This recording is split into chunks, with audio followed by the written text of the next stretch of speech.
Salut Aurel. Salut Jérém, salut à tous. Salut à tous. Qu'est-ce que tu portes? Qu'est-ce que je porte? Je porte ma petite Oris Bicron. Roberto Clemente, la fameuse. Exactement. Toujours aussi content? Le bracelet commence à se patiner vraiment comme un gant de baseball.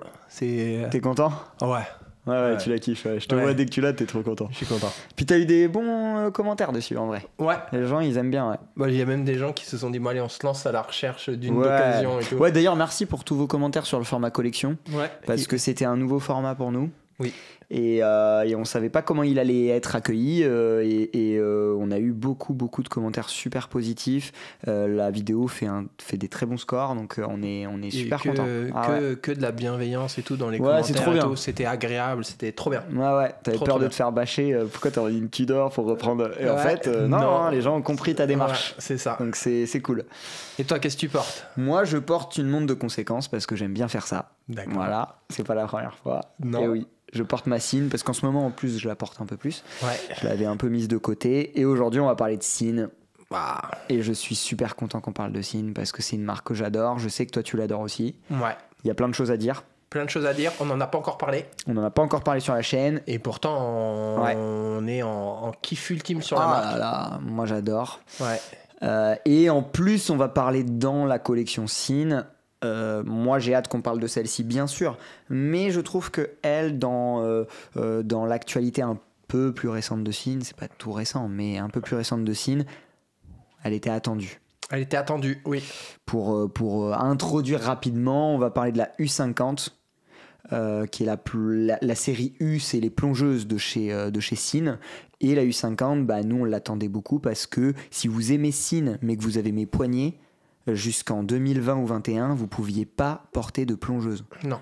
Et donc c'est très dommage. Là, ils ont sorti une plongeuse en 41 et vous verrez que c'est pas un 41 en vrai. Non. Mais ouais, c'est une petite bombe qui vient développer la collection Sinn là où ça manquait vraiment. Du coup, ça fait plaisir. Ouais, ça fait plaisir. Et on a complètement oublié de parler de mon cadeau de Noël. Ah bah tu veux en parler? Ah putain, ça me fait plaisir. Alors là, moi j'attendais que quelqu'un en parle en commentaire. Non mais t'avais des mugs, t'en étais pas satisfait. J'avais des mugs Merry Christmas de ta femme. Voilà, au bout d'un moment il fallait que j'ai mon mug un peu stylé quoi. Toi, je t'offre le mug des Boston Celtics, voilà. Ton équipe de basket préférée. Let's go Celtics. Donc du coup je suis comme un gamin. Je suis trop content dès que je bois une gorgée. Voilà. Vous nous direz si vous êtes Celtics, enfin si vous êtes basket. Si vous êtes basket ou pas, et si vous êtes Celtics. Voilà. Et si vous êtes basket et que vous avez une équipe de 3-3, venez nous affronter. Voilà. Ça c'est dit, c'est posé. On vous fera gagner une montre si vous gagnez. Ouais. Fais gaffe, tu t'avances là. Hein. On va se faire... Il y a des mecs qui sont défoncés. Ouais. Il y a des pros qui vont répondre, tu sais. Ouais. Ok, bon, allez, c'est parti? Ouais. Let's go.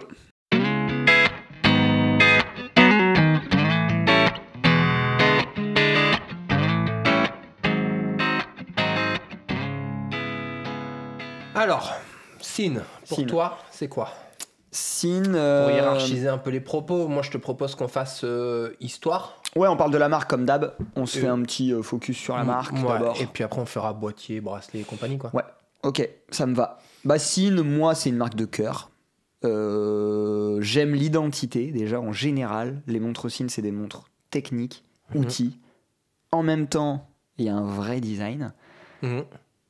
Et bah ouais, c'est l'histoire de Sinn. Helmut Sinn, je pense que c'était un visionnaire à son époque, qui a fait des moves un peu stylés. Ouais. Quand tu rachètes les machines outils de la Navitimer pour faire le cadran. Ouais. Et que tu le mets dans ta 903. Dans ta 903. Ça veut dire que t'as un peu une Navitimer presque plus légitime que certaines Navitimer modernes. Ouais. Parce qu'il est beau le cadran, hein. Franchement. Le cadran de la 903, il est juste magnifique. La bleue index crème, là, un peu coquille d'œuf. Oh, cette montre, elle est très très belle. C'est des montres outils par excellence. Clairement. Les plongeuses, on va y revenir quand on va vous parler du boîtier du bracelet. Les plongeuses, elles sont faites en acier de sous-marin. Ils ont 10 brevets en cours de technologie qu'ils ont développés. Donc ils font, on le dit souvent, ils font une montre d'abord par rapport à un cahier des charges. Et après le design. Sachant que le design, en plus, il n'est pas en reste. C'est pas juste vous avez une montre, vous avez l'impression que vous pouvez l'acheter partout. Non, elle est belle en plus. Elle est belle et elle gagne des prix. Hein. Et elle gagne des prix. Ils ont des Red Hot, ils ont des If. Ils ont plusieurs prix de design qui sont des prix en plus très nobles. Et sur leurs montres qui sont à la base la réponse à une contrainte. Oui. Ou un corps de métier. Un corps de métier. Ils avaient fait une montre pour les urgentistes, ils ont fait une montre pour les pompiers, ils ont fait pour les aviateurs, je n'en parle même pas. Carrément. Ils ont une grosse histoire avec les montres d'aviation. Ouais, on peut parler du lien, j'avais pas pensé, mais on peut parler du lien entre Sinn et Bell & Ross. Oui. La 103, c'est une montre qu'il faut regarder si vous cherchez un chronographe Flieger de base, on va dire, le chronographe simple, un peu à la type 20, tu vois, dans ce genre de chrono, un peu aviation, guerre, tout ça. Bell & Ross, c'est 93. Ouais. Et quand les deux associés lancent la marque, ils font appel à Sinn. En tant qu'emboîteur, en fait. Les 2 premières années, de 2 ou 3 premières années d'existence de Bell & Ross, et ils mettent sur le boîtier Bell & Ross by Sinn. Ouais. Et puis ce qui est très intéressant là-dedans aussi, c'est que vous verrez qu'au-delà de demander à Sinn, parce qu'ils ont dit, nous, on est tout jeunes, on ne sait pas comment, on n'a pas l'expérience, la légitimité, on va prendre Sinn parce que c'est des tueurs, ils ont la réputation d'être un des emboîteurs les plus fiables du marché, parce que Sinn n'est pas une manufacture. C'est ça qui est intéressant là-dedans. Moi, j'aime bien, des fois, on dit vaut mieux un bon emboîteur qu'une mauvaise manufacture. Sinn en est l'exemple. Mais alors. L'exemple même, ouais. Ah ouais, parce que, oui, ils font pas leur mouvement, mais autour, ils développent gavé de technologie pour protéger un max le mouvement. Ouais. Et du coup, ils en font vraiment beaucoup à côté. C'est le meilleur écrin du mouvement que tu puisses avoir. Hein. Moi je trouve, dans ce créneau de prix-là en tout cas. Et du coup, c'était une belle démarche de la part de Bell & Ross. Et au-delà de leur confier juste le fait d'emboîter, ils leur ont pris leur design sur certaines pièces. Ouais. Il y a des 144 qui sont des Bell & Ross by Sinn. Il y a des 103 qui sont des Bell & Ross by Sinn. Vous irez voir ce que c'est. On vous mettra en plus des visuels. Moi j'aime bien cette petite partie d'histoire. C'est bien. Et puis des co-branding, il y en a pas eu beaucoup dans l'histoire de l'horlogerie, même s'il y en a eu. Hein. Il y en a eu, mais pas beaucoup, c'est vrai. Il n'y en a pas eu beaucoup. Et aller chercher Sinn en 93, c'est un pari, mais c'est les mecs, même si c'est pas une vieille marque, même s'ils mettent du état dans leur monde, tout ça. Tu te dis quand même ils ont été chercher une pointure du marché. Et je pense que ça a joué aussi sur la légitimité qu'a pu avoir dès le début Bell & Ross. Bell & Ross, c'est un cas d'école aussi en termes depuis quand c'est créé et où ils en sont aujourd'hui. Peut-être que le départ avec Sinn les a beaucoup aidés et il y est pour quelque chose. Donc Sinn, c'est on parle jamais des dresses, c'est vrai, sur cette marque. Ils en ont quelques-unes, mais je pense que c'est pas le plus. Même pas. C'est fou quand même que cette marque elle soit exclusivement typée Tool Watch. Tool Watch. Ah, puis pour beaucoup, je pense pas que pour nous, mais pour beaucoup, elle est typée Tool Watch. Hein. Donc nous on adore pour tous ces points-là, pour la force du côté technique, pour le design qui est reconnaissable et reconnu, pour une histoire qui est assez riche avec des faits marquants. Et puis il y a quand même un engouement sur la marque, même en... Il n'y a pas que nous. Tu vois, tu vois que toutes les séries limitées qu'ils font, elles partent super vite. Tu vois qu'on a des délais sur la marque qui sont assez longs. Tu as des délais de production qui sont longs. Et de plus en plus de gens qui quand ils cherchent une montre instrument, ont forcément dans la sélection une Sinn qui va tomber.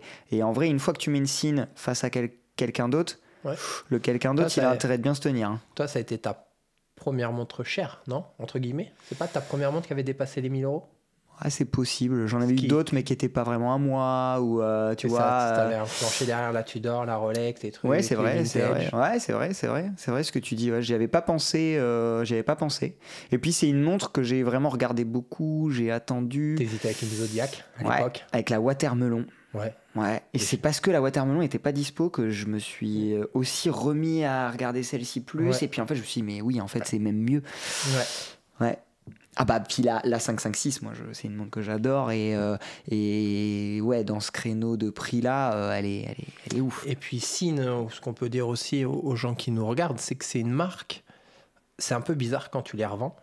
C'est-à-dire que t'es un peu comme si t'étais un Agenco ou quelque chose, c'est que tu as une marge qui est 2 à 3 fois plus ridicule qu'une marque classique, parce c'est un business model qui n'a pas été créé pour avoir des revendeurs à la base. Ouais.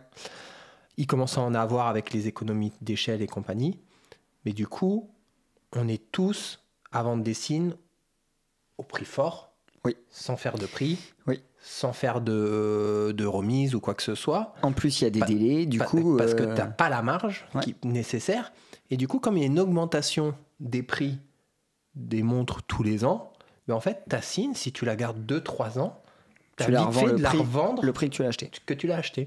Sans spéculer tout ça, mais juste de dire c'est pas des montres qui vont décoter, parce que c'est pas une marque où vous les verrez tout le temps à moins 30%. Et tu as raison de parler de ça, parce que ça en fait une marque propre.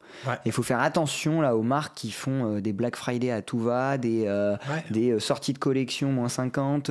Ça donne pas une bonne image. On parle d'un produit mécanique hyper riche, hyper complet, avec de la technique, avec de l'ingénierie.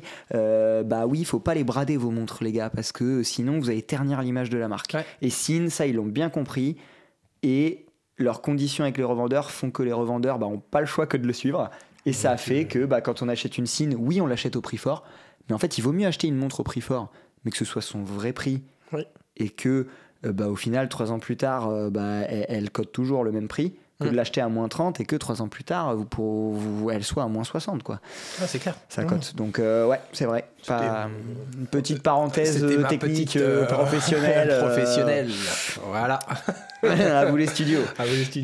Bon, on parle de la montre ou quoi? Allez, c'est parti. La U50. Let's go.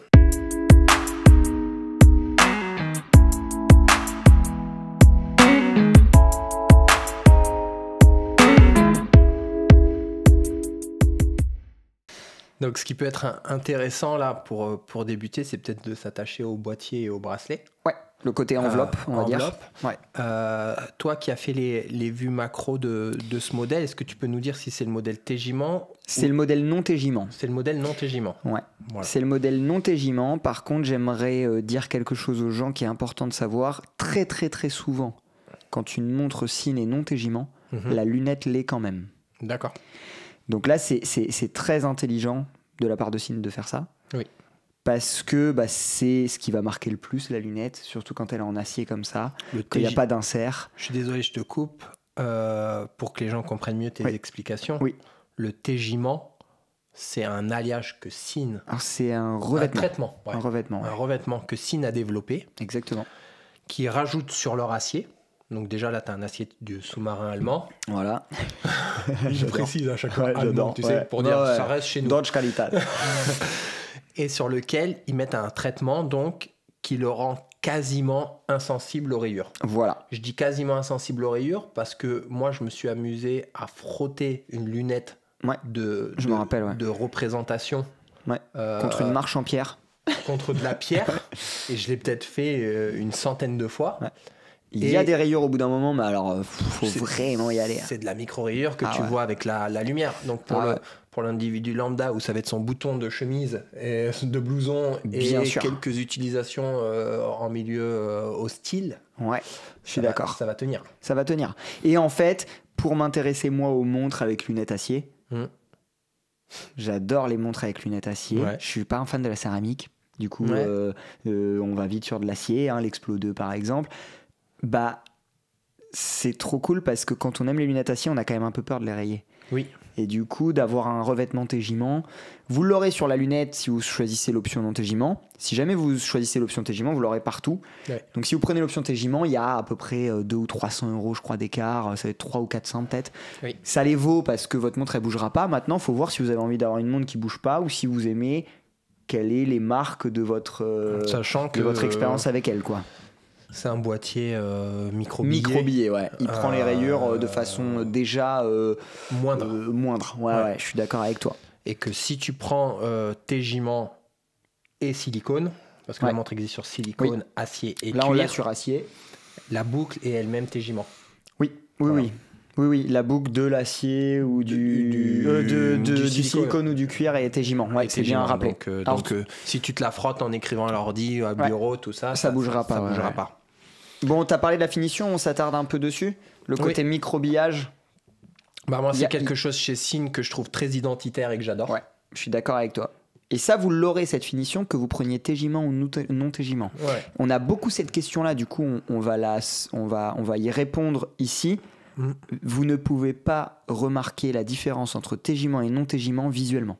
C'est un poil plus mat peut-être, plus gris, même pas. Il y a rien, franchement, c'est très dur. Ouais. C'est très dur à repérer. Et après, donc, ce boîtier vraiment ultra brut partout avec le microbillage, quoi. Ah ouais. Et puis, ultra brut, mais un poil brillant. Je sais pas si tu vois ce que je veux dire. C'est comme un brossé un peu brillant. Il y a comme un peu on dirait de la nacre à des moments. Ouais, on dirait un titane, mais qui brille un tout petit peu plus. Ouais, exactement. Et ça fait penser au titane. Si vous avez déjà eu des montres en titane, vous verrez que la finition Sinn vous fera penser à ça. Boîtier de 41. Ouais. Alors moi, je n'ai pas utilisé le pied à coulisses, mais franchement, il fait pas 41. Ah non, il fait 39. Ouais. Moi, tu sais que je l'ai vendu aux gens comme un 40 plusieurs fois. Ouais, je sais. Ouais. Parce que j'étais sûr que c'était un 40. Moi, je la mets face à la Tudor Pro. Donc, c'est pour te dire ce côté 39 que je lui trouve. Enfin, là, je l'ai entre les mains. Jamais je me dis que c'est un 41. J'ai porté la Tudor GMT qui était un 41. C'est pas du tout ça. Un 44 à côté de ça. Ah oui, non. Franchement, voyez-la comme un petit 40, comme un 39 ou 40, sachant que là-dedans, dans notre affect, il y a une chose qui aide à ce qu'elle paraisse plus petite, c'est que la couronne est déportée. Oui. On a une couronne à 4 heures. Oui. Du coup, ça aide à ce que la présence au poignet soit plus contenue, on va dire. Oui. Donc, des proportions. Alors, les proportions, on en a parlé en intro, mais c'est vraiment le point marquant de cette montre. En termes de design, elle reprend le design de la série U. Oui. Il y a peu de différence avec une U1, par exemple. Oui, vous allez voir, on a fait des plans d'ailleurs des deux. C'est dans la continuité. C'est dans la continuité de la U1, par contre avec des proportions beaucoup plus... Vous allez voir, moi mon poignet, vous commencez à le connaître. Vous avez vu pas mal de montres dessus. On ne dirait pas que j'ai un 41. Vous allez voir, quand j'ai la Alpina au poignet et quand j'ai celle-ci, c'est pas pareil le rendu. Ouais. Donc, et puis 50, et l'épaisseur. 50 bars dans ça d'épaisseur. Oh là là, merci les gars. Parce que les 50 bars que j'ai eu au poignet, moi celle qui me vient en tête en premier, c'est la Squall. Ouais. La 50 Atmos. Ouais. C'est un peu plus épais. Ah ouais, c'est plus épais. Ouais. Et puis c'est même pas genre du travail bien réalisé où tu gommes, tu fais une carrure fine et tu mets un fond de boîte épais et une lunette. Et en fait, tu fais plusieurs couches. Couches. Là, c'est pas le cas. On vous mettra en description l'épaisseur. C'est fin. C'est hyper fin. C'est hyper fin. Et au poignet, c'est super agréable et c'est équilibré. Encore une fois, Sinn, ils arrivent vraiment à avoir le bon algorithme entre diamètre et épaisseur pour que ça paraisse toujours équilibré. Parce que même sur les U1 par exemple qui sont en 44, moi je la mets au poignet, c'est trop gros pour moi. Par contre, quand je regarde diamètre, épaisseur, il y a une logique. Il y a une logique et un équilibre. Sur toutes les Sinn acier, on va retrouver les maillons vissés. Ouais, maillons vissés, ils vous fournissent les clés Allen et la colle frein filet pour faire vous-même votre mise à taille. Ça, c'est un petit plus pour ceux qui les achètent en ligne, tout ça. Sachez que même si vous demandez une mise à taille au préalable, vous pourrez toujours l'ajuster vous-même. Vous avez l'outil pour ajuster le micro-réglage ici et vous avez l'outil pour dévisser vos maillons vous-même. Et les refixer bien comme il faut avec du frein filet. Ouais. Ce qui est pas tout le monde qui fait ça. Hein. J'ai pas en ma connaissance quelqu'un qui te donne du frein filet dans ton écran. Ouais, voilà. Donc, et puis ça va bien dans le style de Sinn. Ça va dans le style de Sinn, ouais. Ils veulent rester sur une montre outil, que ce soit ultra performant, et la meilleure manière de sécuriser un maillon vissé, c'est le frein filet. Nous, on le fait sur les mises à taille en boutique. Mais comme c'est des montres qui voyagent, comme je l'ai dit au début, il n'y avait pas forcément des marges pour avoir des revendeurs. Donc bien sûr. Ils se sont axés sur de la vente en direct, en ligne. Du coup, permettre aux gens de faire la mise à taille eux-mêmes, c'était obligatoire pour eux. C'était obligatoire pour eux. Pour finir sur l'enveloppe, je voudrais juste finir sur l'enveloppe parce qu'on ne s'est pas attardé sur la lunette et je trouve qu'elle est importante dans le design général de la pièce. Ouais. Moi, j'adore cette lunette acier avec des incrustations de couleurs. Oui. T'as un peu de rouge là. Au lieu de mettre les 15 premières minutes en rouge et le reste en noir, ils ont fait l'inverse. J'aime bien aussi. Ouais, bah ça fait un petit rappel aux aiguilles, au marquage du cadran. On en parlera tout à l'heure. Mais le rouge est présent dans cette montre et il est présent sur la lunette. Le triangle aussi, qui est pas mal. Qui est luminescent. Qui est luminescent et qui est bien... qui est là. Qui est bien présent. Surtout, la shape de la lunette. Oui. Ouais, ces espèces de petits ergots là qu'ils ont fait tout autour, c'est identitaire aussi des U. Bien sûr. Et puis ça a un but, comme chaque création Sinn, c'est que la prise en main de la lunette, vous allez voir, elle est plus facile. Ah ouais, la lunette, elle se prend très très bien en main. Et après, la couronne est ni trop grosse ni trop petite, mais ça on l'a dit aussi, c'est les proportions Sinn qui sont... l'équilibre. Sinn, ils ont une notion, une maîtrise de l'équilibre de leur pièce qui est top. Petite chose que j'adore, moi c'est les cornes percées. Je suis un gros Je viens de l'avoir là, je me suis dit... Gros fan, et je pense que ça clôture bien le chapitre boîtier bracelet, de dire que le lien entre le boîtier et le bracelet, vous pouvez le faire avec les cornes percées. Vous avez l'outil dans la boîte en plus. Sans abîmer votre boîtier quand vous le changez. Ouais. Donc rien, franchement, j'ai pas de mauvais points. Sachant qu'on n'a pas parlé de la shape du bracelet, mais le H-Link, j'adore. Il est super identitaire à Sinn. C'est un bracelet qui change un peu du soit Jubilé, soit Oyster. C'est un H-Link, donc des maillons en forme de H. Vous verrez, on vous mettra des macros du bracelet. Pour l'avoir sur celle-ci, le H-Link, c'est pépite. Ouais, non, j'aime bien ce bracelet. C'est pas un 3 maillons, c'est vraiment c'est une signature Sinn. Ils ont ce maillon en forme de H. Qui est très bien réalisé. Bon, on enchaîne on rentre dans le cadran un peu ? Ouais, avec grand plaisir. Cadran aiguille. Allez.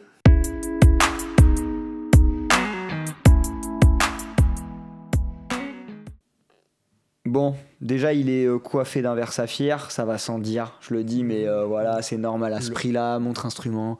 Logique. Verre saphir, traité anti-reflet, ça c'est sûr. Comme tout à l'heure, on n'a pas dit, mais c'était un fond plein. Oui. On est sur 500 mètres, c'est logique aussi. C'est logique aussi. Bon, le cadran, toi, t'en penses quoi de cette plongeuse ? Qu'est-ce que t'as à dire sur le design du cadran ? Moi, c'est quelque chose que j'adore sur les séries U. C'est ces cadrans très épurés, mais très, très lisibles. On l'a dit depuis le début, eux, c'est la fonction qui prime. Ah oui, c'est la fonction qui dicte la forme. Donc, ton cadran... T'as tes index qui sont hyper courts, qui prennent pas de place. Tes aiguilles seringues, maxi seringues. Oh là là. Et cette aiguille, je l'adore. Juste une petite pointe qui rentre dans le chemin de fer pour te montrer pile poil où c'est. En fait, elle fait un peu grossière et en même temps précise. Bah oui. L'embase rouge, elle est trop belle. La lollipop, mais carrée, pour répondre, tu sais, au design seringue des autres. Parce que si tu veux lire l'heure de façon approximative mais rapide, tu te sers des gros bâtons. Si tu veux voir avec précision. Mais en fait, t'as le bout de la seringue qui rentre dans ton chemin de fer et qui est pile poil de la taille d'un index. Et donc tu sais précisément, là si je la lis, je vois précisément que ça pointe sur le 24. Et ce qui est bien de ça, c'est que on a tendance, médiatiquement je parle, à appuyer très fort sur le côté Sinn, c'est des monstres techniques. N'oublions pas que Sinn est trop fort aussi dans le design de ses pièces. Et ce que j'aime de Sinn, c'est que c'est...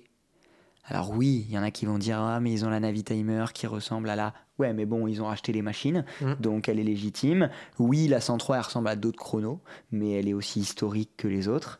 La série U, ça fait du bien de voir une plongeuse qui ressemble pas à une Submariner ou à une 50 Phantom. Fallait que je le dise.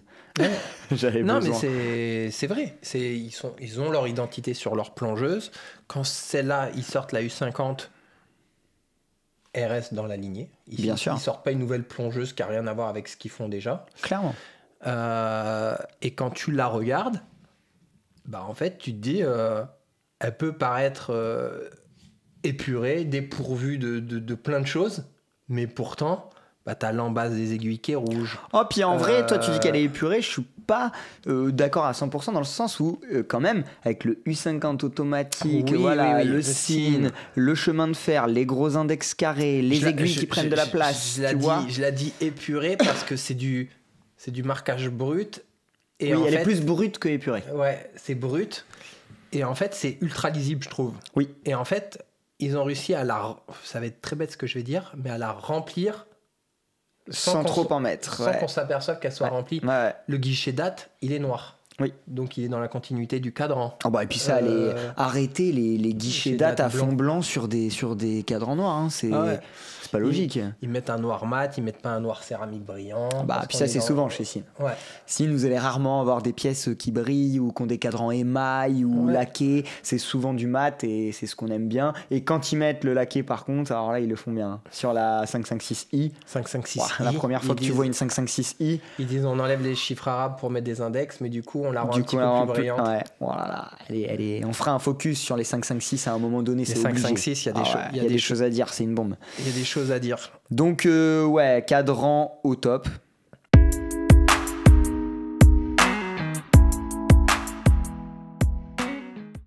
On parle un peu du mouvement ? Ouais, avec plaisir. Bon, sans surprise, c'est pas du mouvement manuf, mais c'est parce qu'ils ne le font pas et c'est parce qu'ils les intéressent.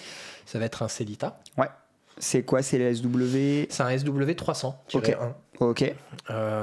Donc un mouvement avec des performances très classiques. Ouais, du 28800. 28800, 40 avec 40 heures de réserve de marche. C'est du très classique, mais... il y a une norme sur les champs magnétiques quand même, donc ça c'est cool.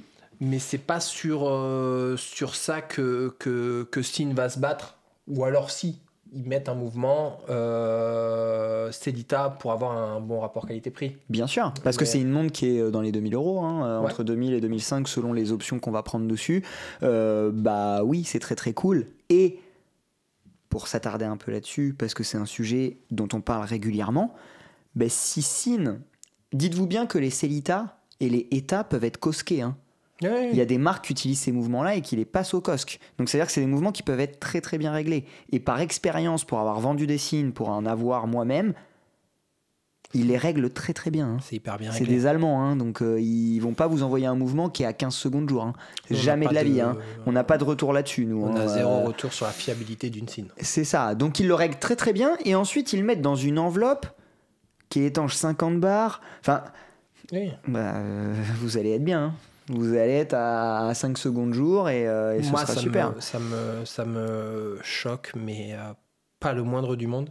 Et à la limite, je suis plus content qu'il y ait un Sellita SW300 et que cette montre sorte à 2000 €. Oui, plutôt. Qu'ils mettent un manuf à 5000. Ah bah oui, parce que la différence de prix pour gagner 3 secondes par jour et avoir un mouvement propriétaire, est-ce que vraiment sur ce genre de marque et sur ce genre de montre ultra technique, c'est technique, donc ce qu'on va chercher, c'est l'enveloppe.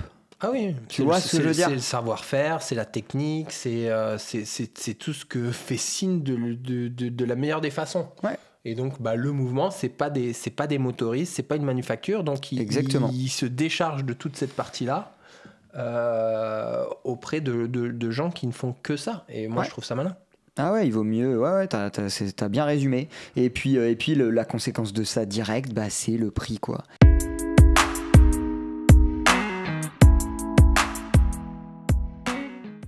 Là, en version Tégiment, tu l'as sous les yeux, elle est à combien ? Ça, c'est la Tégiment. On est à 2580. Voilà.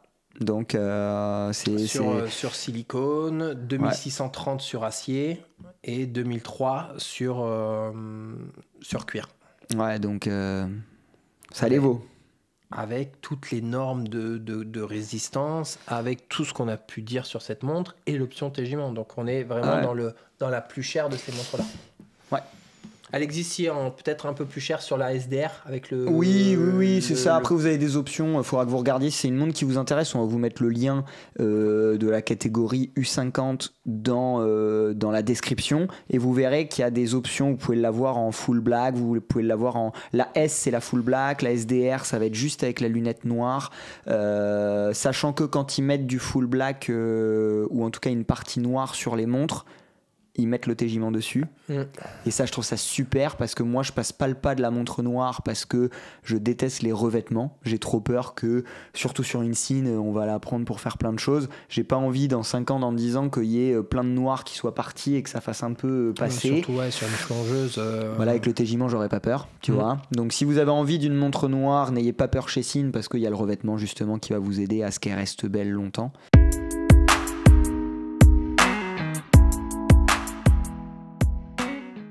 On se fait un petit mot de la fin, non, sur cette montre? Ouais, un petit mot de la fin. Bah, moi, j'ai envie juste de dire que c'est une montre très intelligente dans sa conception. Ouais, je suis d'accord. Avec la résistance aux basses pressions, avec son étanchéité, avec son... Même, c'est bête, mais son bracelet en vin. Bah, c'est bien d'avoir une montre avec un bracelet en vin. Elle coche beaucoup de cases logiques, là. Logique, tout ce qu'il y a de plus logique. C'est Sinn, c'est une marque que j'adore.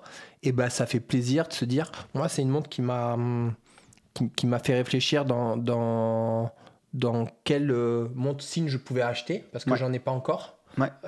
Ça, c'est une option. Ouais. Parce que j'ai pas encore trouvé de... Je voulais une 556, mais c'est un poil trop petit pour mon poignet. Ça, c'est une montre qui... Bon, on l'a pas souvent, elle est souvent en rupture. En rupture, donc j'ai pas pu m'y attarder. Mais ça vaut le coup d'attendre pour ce genre de montre. Mais moi, c'est une montre qui me séduit, en tout cas, dans mon côté collection, dans ce que j'ai envie d'avoir. Bien sûr. Et je me dis que c'est souvent un bon point, quoi. Oui. Clairement. Si j'en ai envie, c'est qu'elle coche beaucoup de cases et qu'elle amène quelque chose. J'en vois passer beaucoup. Alors après, j'ai pas prétention d'être le plus fort de l'horlogerie au monde. Hein. Mais, non, puis tu l'es pas. Je le dis pas. On sait pas. On sait pas. Faudrait faire un classement. Non, mais j'ai même pas de point noir à donner sur cette montre. Moi, j'en ai pas non plus. Et moi, ce que j'aime beaucoup sur cette montre, c'est que, en fait, ça fait du bien d'avoir une proposition de plongeuse de cette taille-là chez Sinn. Je le redis, c'est trop bien que Sinn vienne sur un diamètre plus petit sur les plongeuses, tout en gardant la technicité. Je pense qu'il l'avait dans les tuyaux depuis longtemps. Mais ils voulaient avoir forcément 50 bars pour pas être comme tout le monde. Sur une plongeuse, ils vont pas mettre du 30 bars parce qu'ils mettent du 30 bars déjà sur des montres plutôt explos. Leur chrono d'aviation, il est étanche 200 mètres. Ouais, voilà. Donc, du coup, ils se sont dit, si elle reste dans la catégorie U, faut que ce soit 50 bars minimum. Ouais. Mais si on veut la faire plus petite, bah, il va falloir se creuser un peu la tête. Donc j'aime bien cette démarche de Sinn, de dire on réduit les diamètres de nos plongeuses, mais on ne lésine pas sur la technicité. Et aussi, bah, j'aime bien le fait que je veux parler de cette montre parce que je veux que les gens qui cherchent une plongeuse dans ce créneau de prix commencent à la mettre en face d'autre chose. Oui. Tu vois ce que je veux dire? Je pense qu'elle n'est pas assez regardée, cette montre. Mettez-la en face de... Après, c'est pas facile à essayer, c'est pas facile à voir. Et c'est une montre... C'est sûr. Moi, elle m'a plus charmé quand on l'a reçue. En vrai, ouais. Quand on l'a eu, quand on l'a passé au poignet, quand des gens l'ont acheté... que sur le kit de presse ou sur leur site. Ouais. En plus, ils sont, je trouve, pas très bons pour vendre leur montre. Je vois ce que tu veux dire. Donc, je peux comprendre que cette montre n'ait pas le succès ou elle ne soit pas mise en face ou en comparaison avec d'autres montres, puisqu'on la voit très peu. Bien sûr. Mais il faut essayer, il faut la garder dans la tête et essayer de la passer, essayer de la voir. Et de la rentrer en question dans une comparaison. Dans une comparaison sans forcément la prendre, mais elle doit être mise en face d'autre chose. Et moi, tu vois, tu parlais toi du fait que tu l'aies regardé, que tu te sois posé la question. Moi, je me suis posé la question pour un cas précis, c'est que je fais de plus en plus de rando, tout ça. Ouais. Et je pars avec ma G-Shock. Et j'ai de plus en plus envie de me dire, j'aimerais avoir quand même une automatique que je peux vraiment... emmener partout, pousser loin. Ouais. Et du coup, celle-ci, elle est rentrée forcément dans ma ligne de mire. Parce que je me suis dit, là, t'as les 50 bars, t'as le TJ-ment, t'as le magnétisme, t'as tout ce que tu dis. Tu vois, il y a plein de normes DIN, ISO. Ouais. Bah, je sais que j'aurais pas peur de me dire... elle risque rien. Ouais, elle risque rien. Et en même temps, elle est pas trop chiante à porter. Parce que tu sais, on parlait des Pelagos 42 par exemple que j'adore. Bah, partir baroudé avec, elle est légère, mais elle est trop grosse. C'est 11 mm d'épaisseur. Ouais, faut pouvoir l'oublier au poignet quand tu fais ce genre d'activité, quoi. C'est une fausse 41, on le répète. Vraiment, c'est un 39, je trouve, en affect. T'as la corne décentrée qui va te libérer le poignet. Donc en côté, je fais de la rando, ou je fais de la plongée, ou je fais tout ça. En côté confort. Elle peut être hyper agréable. Ouais, et je suis d'accord. Moi, j'ai aussi souvent ma G-Shock. Et j'aimerais pouvoir amener une montre instrument. Ouais, vraiment, tu vois, une vraie montre entre guillemets. J'adore ma G-Shock, mais c'est vrai que des fois je me dis, j'aimerais vivre ce moment là où tu arrives à plus de 3000 et où tu regardes tout et que t'as petite, tu vois, un truc un peu cas de la gueule. Je suis d'accord. Donc, et le petit mot de la fin que j'avais envie de dire, c'est que nous on dit Zine. Oui. Mais il y a des gens qui disent Zine. Oui, il faudra pas se moquer de nous. faut pas les deux se disent, en d'accord. tenir rigueur. C'est très français de créer une prononciation pour nous-mêmes. Et nous, on a dit Zine depuis le début, donc on continue. Mais c'est vrai que beaucoup vont nous dire non, ça se dit Zine. Ouais. Moi, je dis que chacun le dit comme il veut. Et tout le monde est content. Voilà, ce sera le mot de la fin. C'est ça. Bon, à bientôt. À bientôt. À plus tard. À la prochaine.